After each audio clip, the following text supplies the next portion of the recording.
کافر کی یہ شان کہ آفاق میں گم ہے، کافر کی یہ شان کہ آفاق میں گم ہے، اور مومن کی یہ شان کہ گم اس میں ہے آفاق۔ مرد حق وہ ہوتا ہے کہ دنیا اس میں گم ہوتی ہے، دنیا اس کی تلاش میں ماری ماری پھرتی ہے۔ کیوں؟ جب اللہ کسی بندے کا ارادہ کر لیتا ہے تو پھر دنیا اس کی تلاش میں نہیں پھرے گی تو کہاں جائے گی؟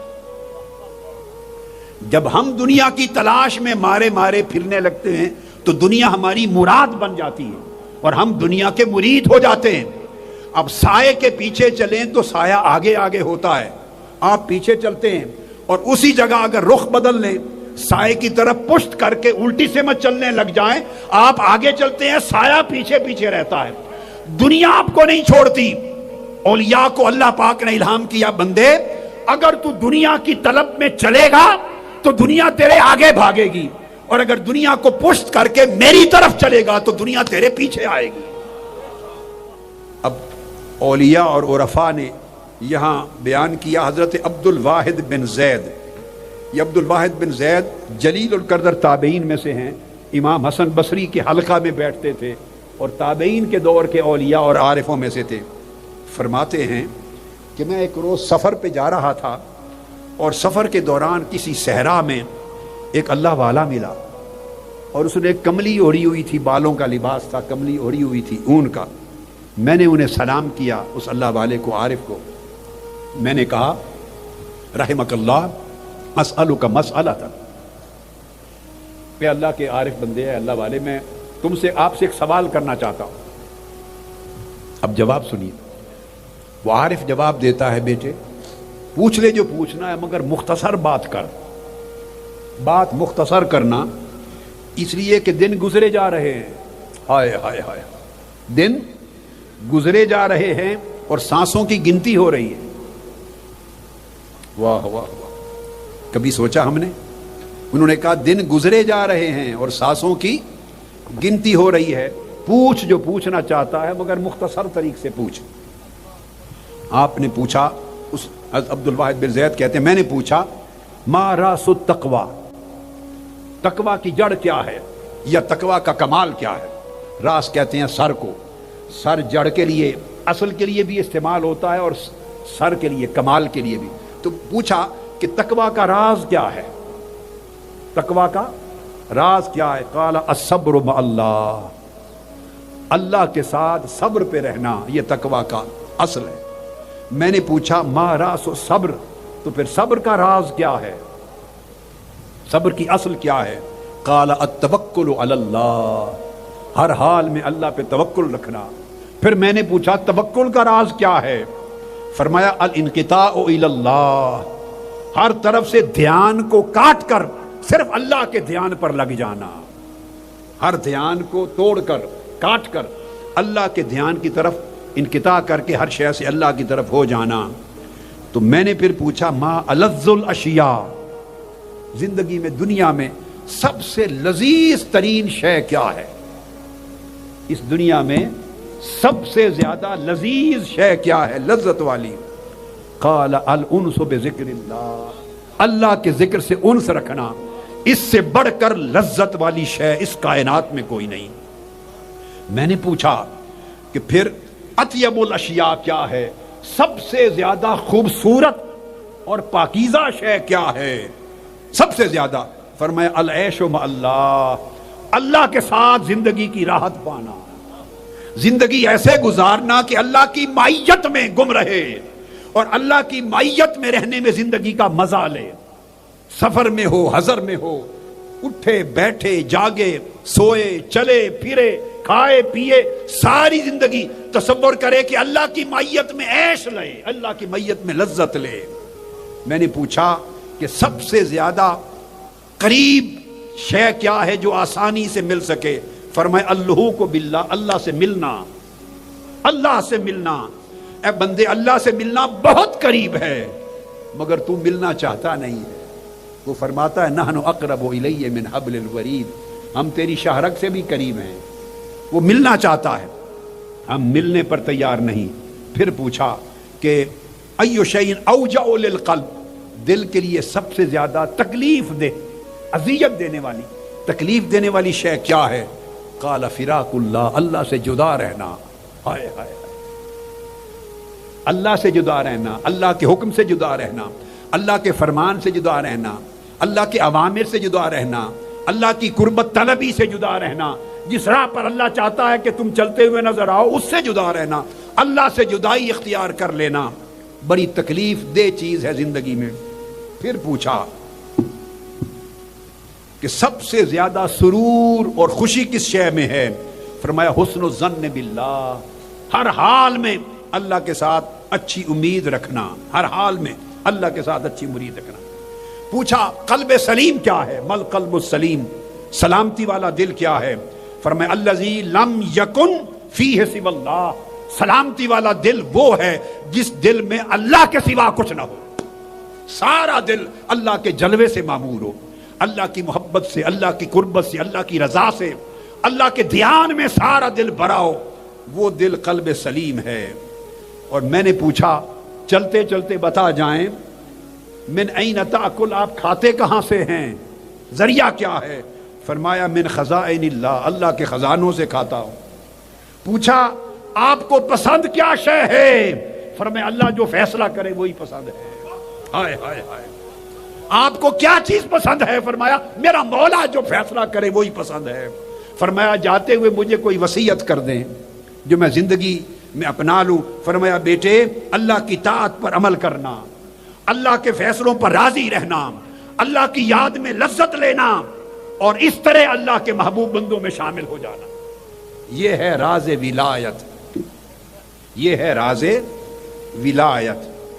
اب اسی کو حضرت یحییٰ بن معاذ الرازی رضی اللہ تعالیٰ عنہ اکابر اولیاء میں سے، ان سے پوچھا گیا کہ قلب صحیح کی علامت کیا ہے؟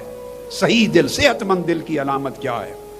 فرمایا قلب صحیح الذی ہوا من ہموم الدنیا مستری، جو دنیا کے غموں سے پاک ہے وہ دل صحت مند دل ہے، جس میں دنیا کا غم نہیں، دنیا کا دکھ نہیں، یہ نہ ملا، یہ نہ ملا، مال کم ملا، فلاں مالدار زیادہ، فلاں کے پاس گاڑی زیادہ، فلاں کی کوٹھی بڑی، فلاں کی یہ شے بڑی، فلاں کی عزت بڑی، جاؤ منصب بڑی، طاقت بڑی، فلاں کے پاس یہ، فلاں کے، میرے پاس یہ، میرے پاس یہ نہیں.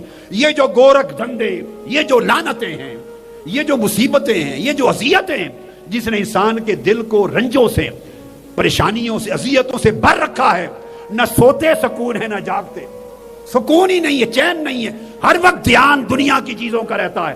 پوچھا صحت مند دل کیا ہے؟ فرمایا جو دنیا کے گورکھ دندوں سے پاک ہو جائے وہی دل صحت مند ہے. اور پوچھا کہ قوت کیا ہے؟ پھر اس دل کے لیے غذا کیا ہے؟ ملقوت، قوت کہتے ہیں خوراک کو، ملقوت، اس دل کے لیے خوراک کیا ہے کہ صحت مند ہو؟ فرمایا ذکر حی لا یموت، دل کی خوراک مولا کا ذکر ہے، وہ حی و قیوم ہے، جو دل اس کا ذکر کرتا ہے وہ دل بھی زندہ ہو جاتا ہے اللہ کی طرح. میں نے پوچھا کہ صدق الارادہ کیا ہے؟ ارادے کی سچائی کیا ہے؟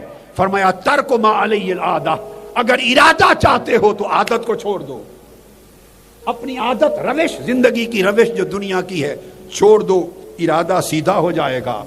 میں نے پوچھا وما شوق، شوق کیا ہے؟ شوق، آقا دعا کرتے کہ مولا اپنا شوق عطا کر. میں نے پوچھا شوق کیا ہے؟ فرمایا ملاحظۃ ما فوق، جو کچھ نیچے دنیا میں ہے اسے نہ دیکھنا، جو اوپر ہے اس کو دیکھنا، یہ شوق ہے. میں نے پوچھا مرید کسے کہتے ہیں؟ مرید کی علامت کیا ہے؟ فرمایا اللہ یشتغل بالعبید، مرید کی علامت یہ ہے کہ دنیا کا ہر شخص غلام ہے، دنیا کے بندے آقا اور مولا نہیں ہوتے، غلام ہے. فرمایا جو غلاموں کے پیچھے نہ دوڑے وہ مرید ہے. میں نے پوچھا کہ لذت کیا ہے؟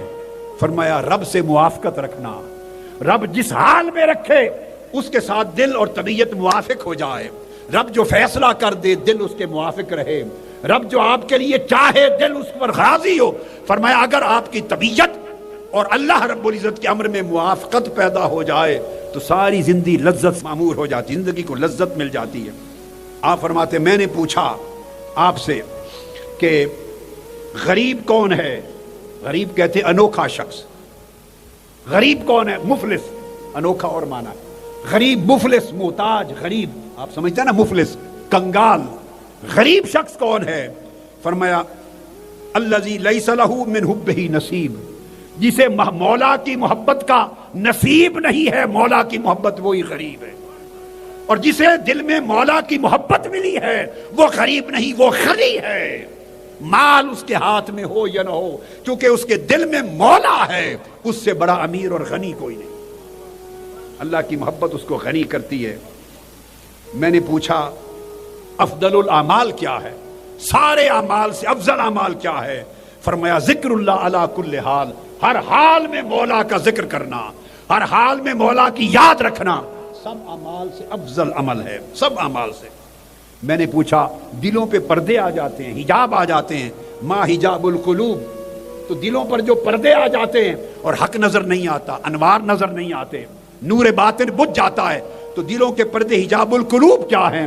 فرمایا الاستکفاء بالمربوب، وہ لوگ جو خود پرورش کے محتاج ہیں، ہمارے جیسے لوگ جن کو پرورش چاہیے، اللہ پرورش دیتا ہے نا، پالتا ہے، جو پلنے کے محتاج ہیں، جو ان پر بھروسہ کر لیتا ہے اس کے دل پر پردے آ جاتے ہیں، اور جو پرورش کرنے والے پر بھروسہ کرتا ہے اس کے دلوں کے پردے اٹھا دیے جاتے ہیں۔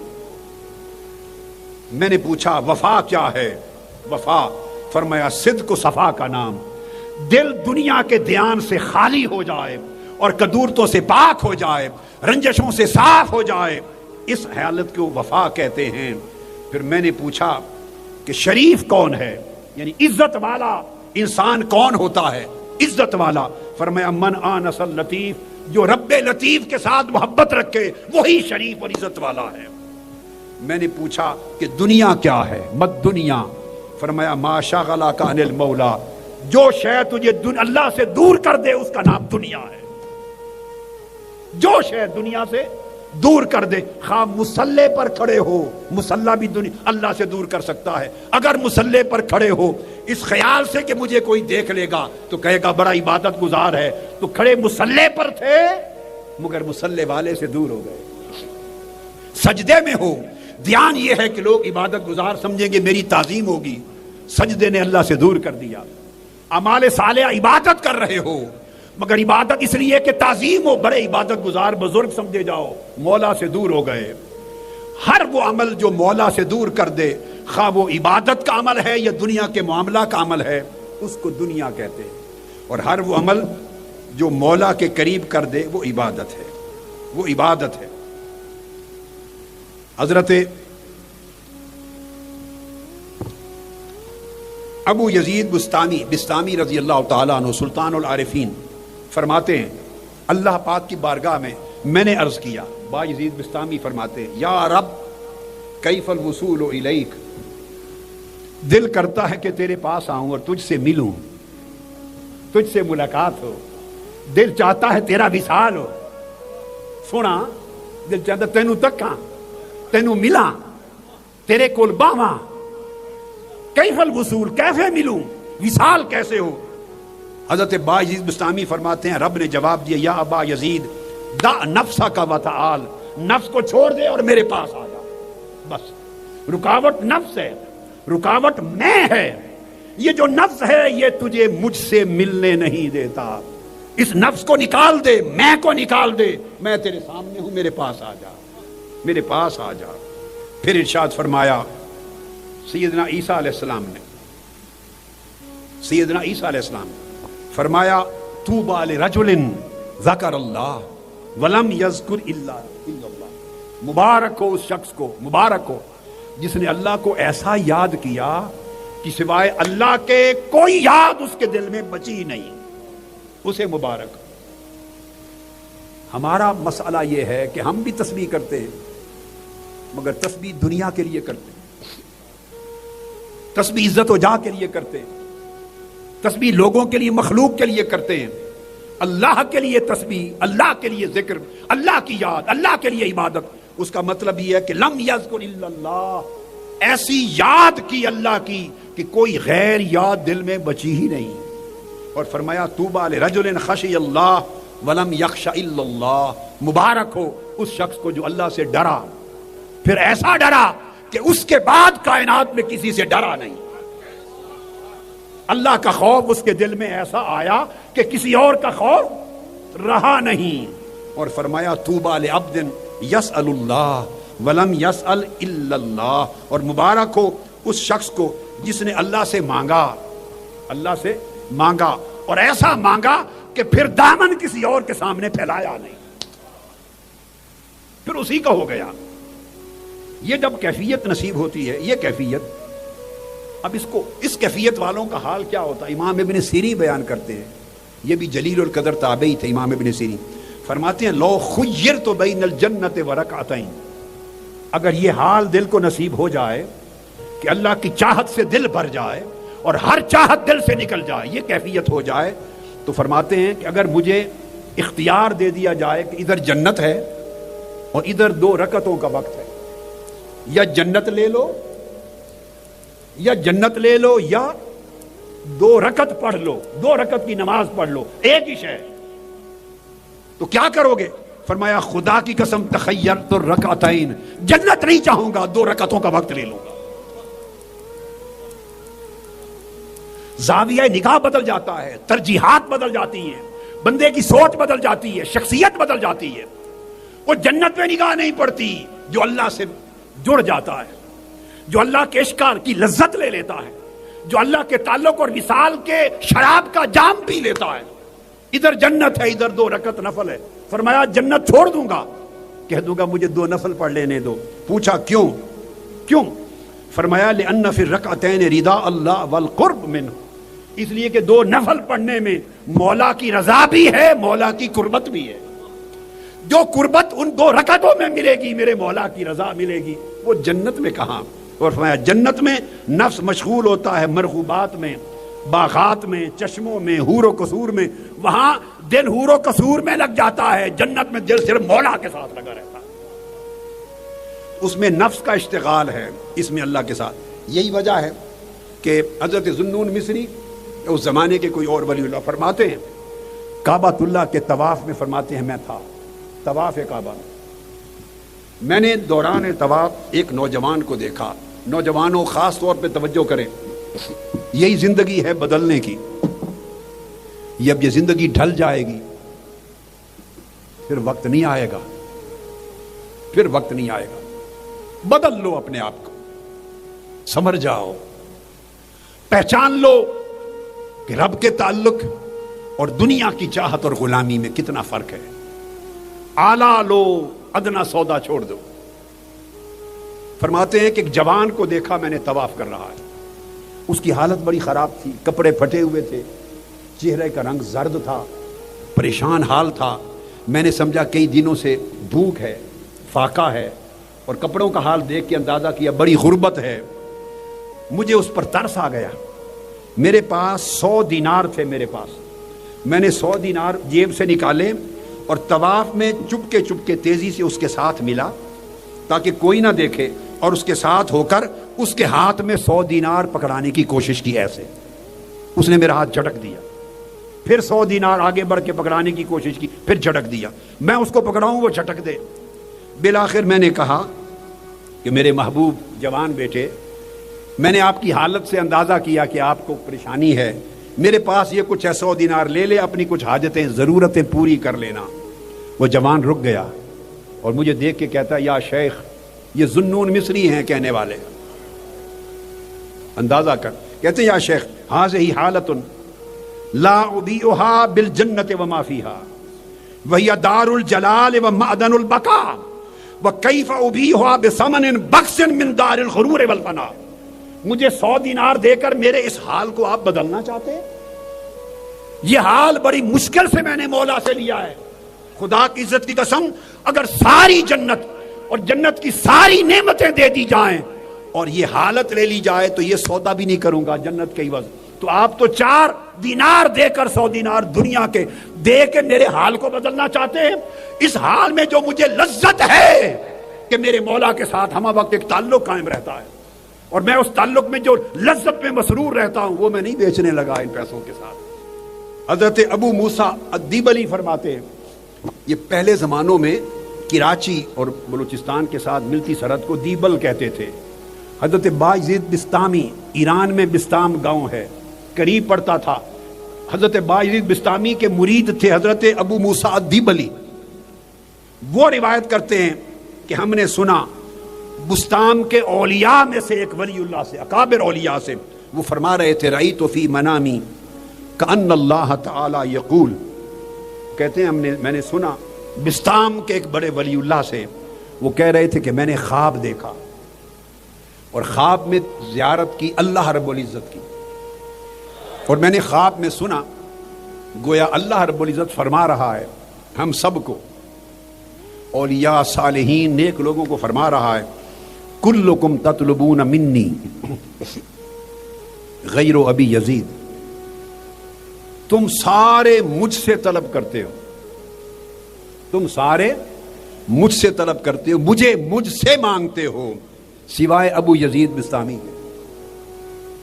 فإنہ یطلبنی ویریدنی، وہ مجھ سے نہیں مانگتا، وہ مجھے مانگتا ہے. فرمایا تم میں اور میرے ابو یزید میں فرق یہ ہے کہ تم سب کچھ مجھ سے مانگتے ہو، ابو یزید نے مجھ سے کچھ نہیں مانگا کبھی بھی، اس نے جب بھی مانگا ہے مجھے مانگا ہے، وہ مجھے مانگتا ہے اور مجھے چاہتا ہے. اور فرمایا اس کی وجہ سے چونکہ یریدنی وہ مجھے مانگتا ہے، انا اریدہ سو میں اسے چاہتا ہوں. اور پھر حضرت بايزيد بسطامی سے پوچھا گیا، اللہ رب العزت نے حالت کشف میں فرمایا بايزيد ابا یزید ماذا ترید، اے بايزيد تو کیا چاہتا ہے، یا بايزيد ماذا ترید تو کیا چاہتا ہے. حضرت بايزيد نے جواب دیا یا رب انی ارید ان لا ارید الا ما ترید، انی ارید ان لا ارید الا ما ترید، مولا میں صرف یہ چاہتا ہوں کہ کچھ نہ چاہوں سوائے اس کے جو تو چاہے. اللہ پاک نے پوچھا بايزيد تو کیا چاہتا ہے تاکہ عطا کروں. عرض کیا میرے مولا میں صرف یہ چاہتا ہوں کہ کچھ نہ چاہوں سوائے ایک شے کے جو تو چاہے بس وہی چاہتا. یعنی میں کو ختم کر دیا، میں کو مٹا دیا، میں کو مٹا دیا، اس کے نتیجے میں پھر یہ مقام ملتا ہے من یعتصم باللہ کہ جو بندہ اللہ کے ساتھ جڑ جاتا. مگر یہ تعلق محبت کا، اس کی معرفت کا، اس سے وصل کا، جڑ جانا، اسے مانگنے کا، یہ خالص ہونا چاہیے، اس میں ملاوٹ نہ ہو. ہماری مشکل یہ ہے کہ ہم یا اسے چاہتے نہیں ہیں، ایک مرض، اور دوسری جو چاہتے ہیں وہ بہت ساری چاہتوں کی ملاوٹ کے ساتھ چاہتے ہیں. ہماری چاہت خالص نہیں، یہ بھی چاہتے ہیں، یہ بھی چاہتے ہیں، یہ بھی چاہتے ہیں، 100 چیزیں چاہتے ہیں، ان میں ایک اللہ بھی ہے، اللہ کو بھی چاہتے ہیں. ہماری چاہت ملاوٹ والی ہے. رب چاہتا ہے میری چاہت خالص رکھو، پھر دیکھو تمہارا حال کیا ہوتا. اس کی مثال حضرت رابعہ بصریہ رضی اللہ تعالی عنہ حج کے لیے جا رہی ہیں کعبہ اللہ کی طرف، مکہ معظمہ کی طرف. رستے میں ایک شخص آپ کو ملا، ایک شخص دعوے دار تھا نیکی کا، تقوی کا، پرہیزگاری کا. اس نے کہا یا حاذہ انا مشغول فی محبتک. حضرت رابعہ بصریہ سے اس شخص نے کہا اے اللہ کی بندی، اے اللہ کی ولیہ، عارفہ، اللہ کی مقربہ، میں آپ کی محبت میں مشغول ہوں، میں آپ سے عشق کرتا ہوں، آپ سے محبت کرتا ہوں. یہ اس نے کہا، میں آپ سے، حضرت رابعہ بصریہ سے کہا آپ سے محبت کرتا ہوں. آپ رک گئیں، اس کی بات سن کے رک گئیں. اس کو فرمایا فقالت ان لی اختا احسن منی، فرمانے لگی میری ایک بہن ہے وہ مجھ سے بہت زیادہ خوبصورت ہے، مجھ سے بہت زیادہ خوبصورت ہے. اس نے حیرت سے دیکھا، فرمانے وہی وراءک، وہ تمہارے پیچھے کھڑی. یوں ہی فرمایا تمہارے پیچھے کھڑی ہے اور بہت خوبصورت ہے مجھ سے. اس نے یکلخت مڑ کے پیچھے دیکھا. جب مڑ کے دیکھا حضرت رابعہ بصری نے ایک تماچا مارا اس عاشق کو، اس کے چہرے پر ایک تماچا مارا اس عاشق زار کو، اور تماچا مار کے کہا بدبخت، دعویٰ میری محبت کا اور تختہ غیر کو ہے. ابھی تمہاری محبت کا امتحان ہو گیا، کتنے سچے ہو. اگر مجھ سے محبت ہوتی تو بھلے لاکھ خوبصورت ہوتی مجھ سے بڑھ کر، اور میں بتاتی رہتی تم کبھی میری طرف سے رخ نہ موڑتے. اور مڑ کے پیچھے نہ دیکھتے. اس کا مطلب ہے تم دنیا کے چہروں کی خوبصورتیوں کے پیچھے مارے پھرتے ہو, تمہیں رابعہ سے محبت نہیں ہے.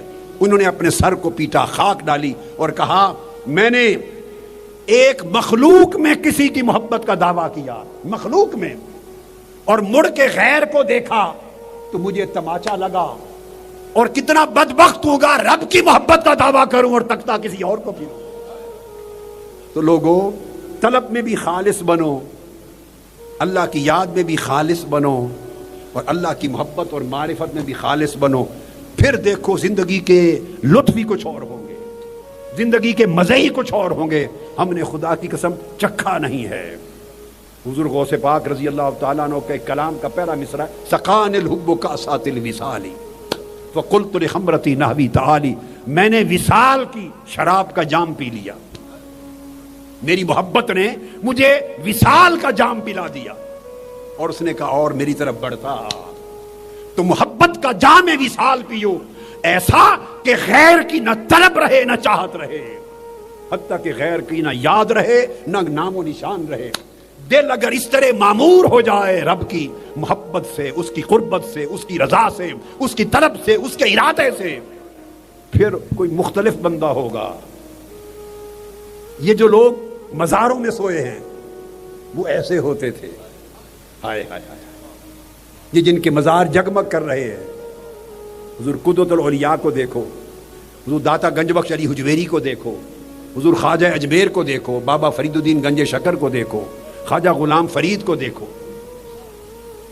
یہ جو مزارات میں سوئے ہیں, شاہ نقشبند کو دیکھو, شاہ سورورد کو دیکھو, یہ جن کی قبریں آباد ہیں وہ ان کی محبتیں خالص تھیں, ان کی چاہتوں میں اور کوئی غیر کی چاہت نہ تھی, اس لیے آج تک آباد ہیں. اگر چاہت خالص کر لیں تو زندگی کچھ اور ہو جائے. حضرت عبد الباری یہ بھائی تھے حضرت ذوالنون مصری کے, ذوالنون مصری کے بھائی تھے. وہ فرماتے ہیں کہ میں اپنے بھائی حضرت ذوالنون مصری کے ساتھ چلا سفر پہ. ہم ایک راستے سے گزرے تو دیکھا کہ ایک جوان ہے خوبصورت, اور چھوٹے چھوٹے بچے اس جوان کو پتھر مار رہے ہیں, کنکریاں مار رہے ہیں, پتھر مارتے ہیں, کنکریاں مارتے ہیں, روڑے مارتے ہیں. وہ جوان خاموش ہے, انہیں کچھ نہیں کہتا. بسم اللہ. ہم نے پوچھا بچوں سے, اس جوان کو کیوں مارتے ہو پتھر؟ ما تريدون منه, کیا چاہتے ہو؟ قالوا هذا رجل مجنون. بچے کہنے لگے یہ پاگل شخص ہے, یہ پاگل ہے, مجنون ہے. وما ذلك يعزم انه يرى الله تعالی, اور پاگل ہو کر ساتھ دعویٰ کرتا ہے کہ وہ اللہ کو دیکھتا ہے, دعویٰ کرتا ہے کہ میں اللہ کا دیدار کرتا ہوں. حضرت ذوالنون مصری نے مجھے فرمایا بھائی کو, بھائی آؤ ذرا دیکھیں تو صحیح اس جوان کا حال. ہم جب قریب پہنچے تو اس کے چہرے پر معرفت کے نشان تھے, معرفت کی علامات تھی. ہم اس کے قریب چلے گئے, اسے سلام کیا, اور حضرت باعزید بستامی نے اور میں نے پوچھا اے جوان, یہ بچے کہتے ہیں کہ تم دعویٰ کرتے ہو کہ تم اللہ کا دیدار کرتے ہو, اللہ کو دیکھتے ہو. انہوں نے جواب دیا کہ نادان, یہ تو کہتے ہیں نا, الزام لگاتے ہیں کہ میں دعویٰ کرتا ہوں کہ اللہ کو دیکھتا ہوں. نادان, اگر میں ایک لمحہ وہ مجھ سے اوجھل ہو جائے تو اسی لمحے میری موت واقع ہو جائے. دیکھنا کیا ہے, دیکھنا کیا ہے؟ ایک لمحہ اس کا جلوہ حسن میری آنکھوں سے اوجھل ہو جائے تو میں زندہ نہ رہوں, مر جاؤں. میں تو اس حال میں ہوں. جب یہ جواب دیا تو حضرت ذوالنون مصری نے کہا قلت له مجنون انت, یہ جواب سن کر پوچھا کہ تو پاگل ہے, کیا تو پاگل ہے؟ فقال اما عند اہل الارض فنعم واما عند اہل السماء فلا. اس نے کہا ہاں زمین والوں کے لیے ہاں پاگل ہوں, مگر آسمان والوں کی نگاہ میں پاگل نہیں ہوں. زمین والوں کی نگاہ میں پاگل ہوں پر آسمان والوں کی نگاہ میں پاگل نہیں ہوں. حضرت ذوالنون مصری نے پوچھا فکیف حالک مع المولا, تو پاگل نہیں ہے, بتاؤ تیرا حال کیا ہے مولا کے ساتھ, مولا کے ساتھ تیرا تعلق کیا ہے, کیسے ہے, تیری کیسے گزرتی ہے یار کے ساتھ, اس کے ساتھ تعلق کا حال کیا ہے؟ وہ جواب دینے لگے فقال منذ عرفتہ ما جفوتہ, خدا کی قسم جس دن سے اسے پہچان لیا ہے اس کی معرفت ہو گئی ہے جس دن سے، اس دن سے جفا نہیں کی، جس دن سے اس کو دیکھ لیا ہے اس دن سے جفا نہیں کی۔ فرمایا فقلت منذ کم عرفتہ، کتنے عرصے سے اس کی پہچان ہوئی ہے؟ قال منذ جعل اسمی فی المجانین، جس دن سے میرا نام اس میں پاگلوں میں لکھوا دیا، جس دن سے لوگ پاگل کہنے لگے ہیں اس دن سے پہچانتا ہوں، اور جب سے پہچانا ہے جفا نہیں کی، اس کے حکم کو ٹالا نہیں، اس کی قربت کو چھوڑا نہیں، اس کی وفا کو توڑا نہیں، اس کی چاہت سے منہ موڑا نہیں۔ اس کی وجہ سے رب نے لوگوں کی نگاہ میں، ان کی نگاہوں سے میرا مقام اوجھل کر کے پاگل بنا دیا ہے۔ یہ وہ حال ہے، اس حال کو پانے کی آرزو کرو، اور آج کی رات یہ لیلۃ القدر ہے، یہی تحفہ لے جاؤ، اس حال کو پانے کی کوشش کرو جس قدر پا سکو۔ میں ہر رات کہتا ہوں ضروری نہیں کہ اس مقام میں کمال ہر ایک کو ملے، نہیں جھلک ہی مل جائے، ضروری نہیں جام پورا ملے، نہیں قطرہ ہی مل جائے، قطرہ نہ ملے تو اس کی بو ہی مل جائے۔ گرد مستاں گرد گر میں کم رسد بوئے رسد، اگر شراب نہ بھی ملے، مستوں کے گرد گھومو، شراب نہ بھی ملے تو اس کی بو ہی مل جائے گی، شراب کی بو ہی مل جائے گی۔ لہذا اس کا عکس آ جائے، ایک قطرہ مل جائے، اس رخ پہ چل پڑے، اسی راہ پہ چل پڑے، دل کا رخ سمر جائے، دل بتوں سے خالی ہو جائے، اس کا نور آ جائے، ایک تجلی آ جائے، زندگی بدل جائے گی۔ پھر غموں بھری اور رنجوں بھری زندگی میں بھی دل رنجیدہ نہیں ہوگا، دل خوش بھی رہے گا، زندگی خوشگوار رہے گی۔ اللہ رب العزت ہمیں آج کی رات کی برکت اور اس اعتکاف کی مبارک راتوں کی برکت سے یہ حال عطا کر دے۔